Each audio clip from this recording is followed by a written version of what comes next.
여러분들 안녕. 다들 연휴는 잘 보냈나요? 근데 우리는 왜 연휴였죠? 5월 5일?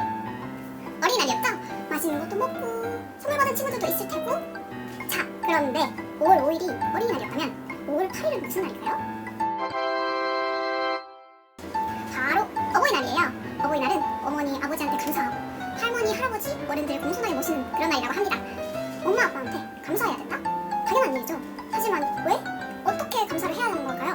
지금 바로 그 옛날 지금으로부터 200년 훨씬 넘는 삼국지대로 거슬러 올라가 그들의 삶을 함께 볼까요?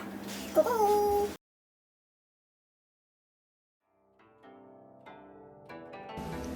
신라 사람 가운데 진정이라는 사람이 있었어요.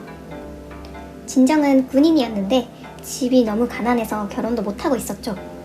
그는 군인으로 일을 하면서 남의 일을 해주고 받은 곡식을 가지고 생계를 유지하고 있었죠.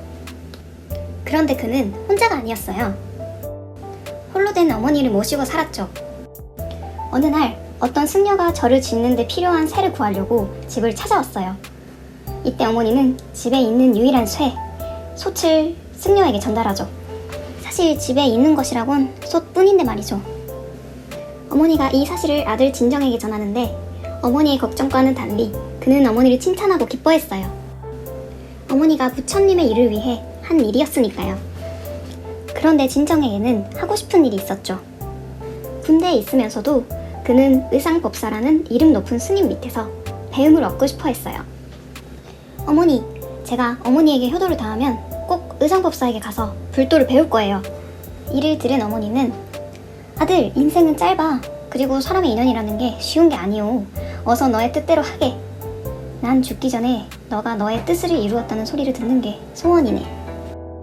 라고 하시더니 떠나기 전 식사와 떠나는 길에 필요한 도시락까지 챙겨주었어요.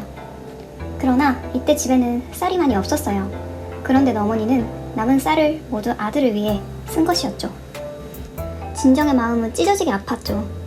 어머니를 두고 떠나는 것도 너무나도 죄송스러운데 남은 밥까지 자신을 위해 써버렸으니 말이죠.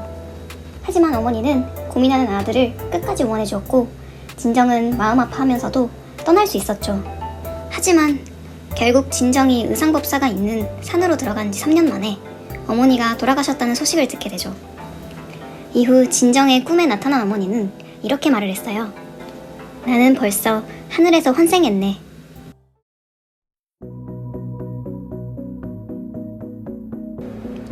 이 작품 삼국부유사의 시대적 배경은 불교의 가르침이 아주 중요했던 삼국시대예요. 불교에서는 우리가 살고 있는 지금뿐만 아니라 죽은 뒤의 세상까지 그 덕이 미치도록 했어요. 당시 오랜 전쟁으로 무너져버린 절들을 고치기 위해서는 불교의 선행, 덕쌓기가 필요했어요. 그렇다면 유일한 재산이었던 솥을 전달한 어머니의 행동은 덕쌓기의 일환이라고 할 수 있겠죠? 그리고 어머니의 행동을 칭찬하고 기뻐하는 진정 또한 선행을 실천한 것이죠. 끝내 어머니의 곁을 떠난 진정을 나쁜 아들로 봐야 할까요? 하지만 어머니 곁을 떠날 수 있었던 것은 어머니의 후원 덕분이었죠. 또한 어머니는 아들과 같이 살아 아무리 좋은 음식을 먹는다 하더라도 아들을 보내줌으로써 죽은 뒤의 세상을 위한 덕쌓기를 선택한 것이죠. 불교에서는 사람이 하늘나라로 간 후 다시 태어난다고 생각했고 그것을 윤회라고 했어요. 큰 덕을 쌓았던 어머니는 윤회를 하기에 마땅했겠죠? 시대적 배경을 생각해본다면 다시 태어난다는 것도 조금 이해가 되겠네요. 이야기를 조금 더 깊이 읽어보니까 부모님에 대한 효, 그리고 불교에서의 선을 함께 보여주고 있다는 것을 알 수 있었네요. 효를 실천하면 선이 쌓이고 선을 쌓는 것이 효를 실천하는 것이 되는군요. 그렇다면 우리는 이 작품에서 무엇을 배울 수 있을까요? 처음에 아들 진정은 효도를 다한 뒤에 산에 들어가겠다고 했어요. 진정에게는 끝까지 어머니 곁을 지키는 것이 효도였겠죠? 하지만 어머니에게는 아들의 행복이 바로 어머니의 행복이고 최선을 다하고 자신의 목표를 이루기 위해 노력하고 그렇게 사는 것이 어머니에게는 효도였던 거죠. 오늘날 우리는 밥을 먹고 잠도 자고 공부도 하면서 불교의 사상을 계속해서 생각하지는 않을 것 같아요. 하지만 착하게 살아야 한다는 것은 우리 모두가 알고 있겠죠? 인간은 선하다, 선해야 한다. 사실은 이 옛날부터 사람들은 선함을 실천해왔던 거죠.